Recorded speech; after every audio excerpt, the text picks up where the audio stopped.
जिले की हलचल। आकाशवाणी लखनऊ से प्रस्तुत है जिले की हलचल। आज सुनिए सुल्तानपुर और मुजफ्फरनगर जिलों की हलचल। पहले सुनते हैं सुल्तानपुर जिले की हलचल। आलेख और स्वर है दर्शन कुमार साहू का। धान की रोपाई के लिए बारिश का इंतजार कर रहे किसानों को पिछले दिनों हुई मूसलाधार बारिश से बड़ी राहत मिली है। मक्का, ज्वार, बाजरा, अरहर, सोयाबीन, मूंगफली, कपास के लिए भी यह बारिश वरदान साबित हो रही है। यही नहीं, इस बारिश से जिले वासियों को उमस भरी गर्मी से भी बड़ी राहत मिली है। दूसरी तरफ जल भराव वाले क्षेत्रों में बारिश संकट का सबब बन गई है। जल भराव के चलते नगर के अधिकांश मोहल्ले में नगर पालिका के सफाई कर्मी जाम नाली की सफाई करने में दिन रात कार्य कर रहे हैं। 9 जुलाई को शहर से लेकर गांव तक धरा का श्रृंगार करने को संकल्पित लोगों ने एक पौधा मां के नाम रोप कर इस पुनीत कार्य में अपनी भागीदारी निभाई है। शासन की तरफ से नोडल बनाए गए उत्तर प्रदेश लघु उद्योग निगम के उपाध्यक्ष वैश्य नटवर गोयल ने पौधरोपण महाअभियान की शुरुआत पुलिस प्रशिक्षण केंद्र में मौलश्री का पौधा रोप कर किया। प्रभागीय वन अधिकारी अमित सिंह ने बताया कि वन विभाग द्वारा 25 लाख तथा अन्य विभागों द्वारा लगभग 28 लाख पौधों का रोपण किया गया। इस महाअभियान के अंतर्गत विभिन्न प्रकार के वन जैसे अटल वन, एकता वन, खाद्य वन, शक्ति वन, त्रिवेणी वन आदि बनाए जा रहे हैं। सुल्तानपुर के समस्त नागरिकों से अपील है कि प्रत्येक रोपित पौधा की सुरक्षा में सहभागी बने। पर्यावरण संरक्षण हम सबकी सामूहिक जिम्मेदारी एवं नैतिक कर्तव्य है। एक मुफ्त समाधान योजना के तहत पंजीयन करने वाले डिफाल्टर बकायेदार उपभोक्ताओं को बिजली विभाग ने एक और मौका दिया है। इस श्रेणी में सूचीबद्ध 12,389 लोगों को 31 जुलाई तक बकाया जमा करना है। इन पर 10 करोड़ 90 लाख रुपए बिजली का बिल बकाया है। मध्यांचल विद्युत वितरण निगम के अधीक्षण अभियंता विपुल कुमार जैन ने बताया कि 31 जुलाई तक बकाया बिल न जमा करने वाले उपभोक्ताओं को विलंबित भुगतान अधिकार की छूट का लाभ नहीं दिया जाएगा। इन उपभोक्ताओं को यह अंतिम मौका दिया गया है। इसके बाद अग्रिम कार्रवाई की जाएगी। नगर पालिका सुल्तानपुर ने नगर वासियों की प्यास बुझाने के लिए 1 करोड़ 20 लाख की लागत से 4 नए नलकूपों की स्थापना का कार्य लगभग पूरा कर लिया गया है। नगर के 25 वार्डों में अब तक 27 नलकूपों से पेयजल की आपूर्ति की जा रही थी। बढ़ती आबादी के मद्देनजर इन नए नलकूपों की स्थापना से नगर वासियों को पेयजल की समस्या से निजात मिलेगी। प्रदेश सरकार के निर्देश पर जनपद स्तर पर 1 करोड़ 41 लाख रुपए की लागत से एक पंचायत उत्सव भवन बनाया जाएगा। जिलाधिकारी कुमार हर्ष ने बताया कि पहले चरण में 139 ग्राम पंचायतों में लाइब्रेरी बनाने का लक्ष्य है। जिन ग्राम पंचायतों के पंचायत भवन में 2 या 2 से अधिक कक्ष और एक हॉल है, पहले उन्हीं को लिया जा रहा है। एक लाइब्रेरी की स्थापना पर 4 लाख रुपए खर्च किए जाएंगे। पंच तख्त यात्रा पर जाने वाले सिख श्रद्धालुओं को 10,000 रुपए के अनुदान देने की प्रदेश सरकार के कैबिनेट के फैसले पर सिख समुदाय के लोगों ने खुशी व्यक्त की है। सिख समुदाय के लोगों ने मुख्यमंत्री योगी के प्रति आभार जताया है। स्थानीय गुरुद्वारे में हुए संकीर्तन के बाद शिक्षिका हरमीत कौर ने कहा कि हर सिख का ये ड्रीम होता है कि हम पंच तख्त यात्रा कर लें। तो अगर ये यूपी गवर्नमेंट और सेंट्रल गवर्नमेंट का ये जो एफर्ट है, ये बहुत अच्छा लगा है हमें। बहुत सारे ऐसे सिख कम्युनिटी के लोग हैं जो कि अंडर प्रिविलेज थे, तो उनको इससे बहुत हेल्प होगी। तो हम इसके लिए यूपी गवर्नमेंट और सेंट्रल गवर्नमेंट के बहुत आभारी हैं।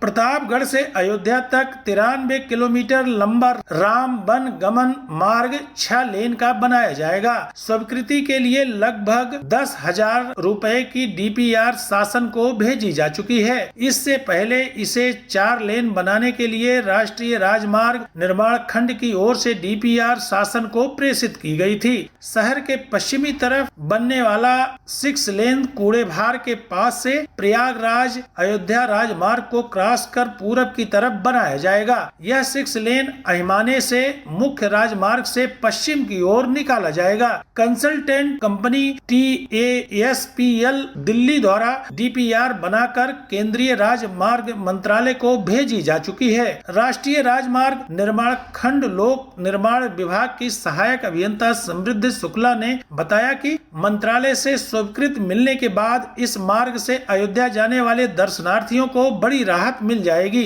अयोध्या में रामलला का भव्य मंदिर बनने के बाद वहां श्रद्धालुओं की आवागमन बढ़ गई है। महाराष्ट्र, पश्चिम बंगाल, मध्य प्रदेश, गुजरात व दक्षिण भारत से बड़ी संख्या में श्रद्धालु दर्शन करने आ रहे हैं।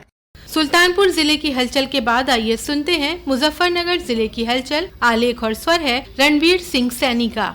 मुजफ्फरनगर जिले में कावड़ यात्रा भक्ति, श्रद्धा और उल्लास के साथ जारी है। हरिद्वार से गंगा जल लेकर आने वाले कावड़ियों की संख्या यहां लगातार बढ़ रही है। श्रावण माह में हरिद्वार से गंगा जल लेकर आने वाले कावड़िये बड़ी संख्या में मुजफ्फरनगर के मार्गों से होकर गुजरते हैं। जिले में कावड़ यात्रा को लेकर पुलिस और प्रशासन पूरी तरह से अलर्ट है। ADG Meerut Bhanu Bhaskar, IG Meerut Kalanidhi Naithani, DIG Saharanpur Abhishek Singh, SSP Muzaffarnagar Sanjay Kumar Verma ने पुलिस और प्रशासनिक अधिकारियों के साथ कावड़ मार्ग का निरीक्षण किया। ADG भानु भास्कर ने बताया कि सहारनपुर में इंटर स्टेट के अधिकारियों के साथ समन्वय मीटिंग हुई, जिसमें हरियाणा राज्य, उत्तराखंड राज्य के साथ साथ सहारनपुर मंडल और मेरठ मंडल के सभी जिलाधिकारी और पुलिस अधीक्षक शामिल हुए। कावड़ यात्रा मार्गों पर पड़ने वाली दुकानों पर नेम प्लेट मामले को लेकर उन्होंने कहा कि 2024 में सर्वोच्च न्यायालय द्वारा निर्देश दिए गए हैं, उनका सही से पालन होगा। उन्होंने कहा कि पुलिस के साथ सभी संस्थाएं सुरक्षा को लेकर अलर्ट हैं। साथ ही डिजिटल वॉलंटियर सोशल मीडिया पर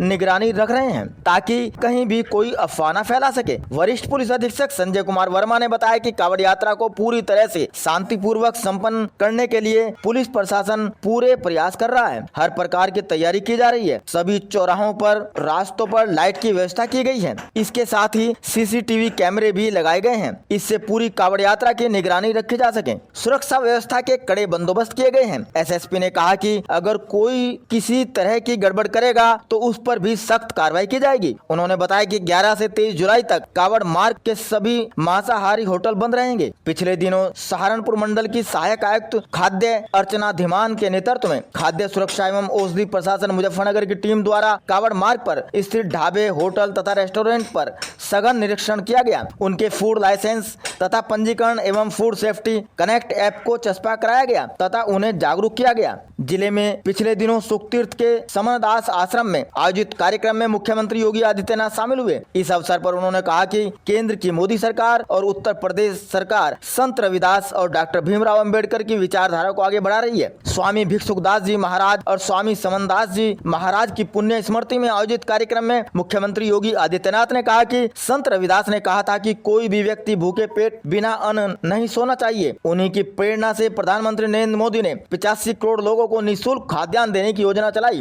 बिना किसी भेदभाव के सामाजिक योजनाओं को संचालित किया जा रहा है। मुख्यमंत्री ने कहा कि देश की आजादी के इतने साल बीत जाने के बाद भी डॉक्टर भीमराव अंबेडकर को किसी भी पार्टी ने इतना सम्मान नहीं दिया जितना प्रधानमंत्री नरेंद्र मोदी ने दिया है। डॉक्टर भीमराव अंबेडकर की यादों से जुड़े सभी स्थलों को स्मारक घोषित किया गया है। मुख्यमंत्री ने सुखतीर्थ में स्वामी भिक्षुदास जी महाराज और स्वामी समनदास जी महाराज के नाम पर गंगा घाट बनवाने की घोषणा की। सुखतीर्थ की सड़कों का चौड़ीकरण किया जाएगा। मुजफ्फरनगर के बेगराजपुर इंडस्ट्रियल एरिया में जन सहभागिता से पौधरोपण कार्यक्रम का आयोजन किया गया। यह कार्यक्रम भारत के प्रधानमंत्री नरेंद्र मोदी के एक पेड़ मां के नाम और प्रदेश सरकार के वृक्षारोपण महाअभियान 2025 के तहत संपन्न हुआ। प्रदेश सरकार में कौशल विकास एवं व्यावसायिक शिक्षा राज्य मंत्री स्वतंत्र प्रभार कपिल देव अग्रवाल ने पौधारोपण कर अभियान की शुरुआत की और लोगों को प्रकृति संरक्षण का संदेश दिया। मुजफ्फरनगर में आपातकाल की 50वीं वर्षगांठ पर राजकीय इंटर कॉलेज में प्रदेश सरकार के ऊर्जा राज्य मंत्री डॉक्टर सोमेंद्र तोमर ने जिले के लोकतंत्र सेनानियों को सम्मानित किया। डॉक्टर सोमेंद्र तोमर ने सामूहिक हस्ताक्षर अभियान के अंतर्गत हस्ताक्षर किया और सभागार में लगी चित्र प्रदर्शनी का अवलोकन भी किया। इस अवसर पर तोमर ने कहा कि संविधान की रक्षा हम सबकी जिम्मेदारी है। विश्व योग दिवस के अवसर पर मुजफ्फरनगर के DAV इंटर कॉलेज के मैदान में सहित सैकड़ों स्थान पर योगाभ्यास किया गया। इस दौरान उत्तर प्रदेश प्रदेश सरकार में राज्य मंत्री और मुजफ्फरनगर के प्रभारी मंत्री सोमेंद्र तोमर ने कमिश्नर सहारनपुर मंडल अटल कुमार राय और मुजफ्फरनगर के वरिष्ठ पुलिस अधीक्षक संजय कुमार वर्मा सहित पुलिस और प्रशासनिक अधिकारियों, अध्यापकों और छात्र छात्राओं के साथ योगाभ्यास किया। मुजफ्फरनगर में लगातार हो रही बारिश से गंगा नदी और अन्य सहायक नदियां उफान पर हैं, जिससे कई गांवों और निचले इलाकों में बाढ़ जैसे हालात हो गए हैं, जिसके चलते प्रशासन अलर्ट है और प्रभावित क्षेत्रों का दौरा कर स्थिति का जायजा ले रहे हैं। ये था आकाशवाणी लखनऊ के क्षेत्रीय समाचार एकांश द्वारा प्रस्तुत जिले की हलचल का आज का अंक।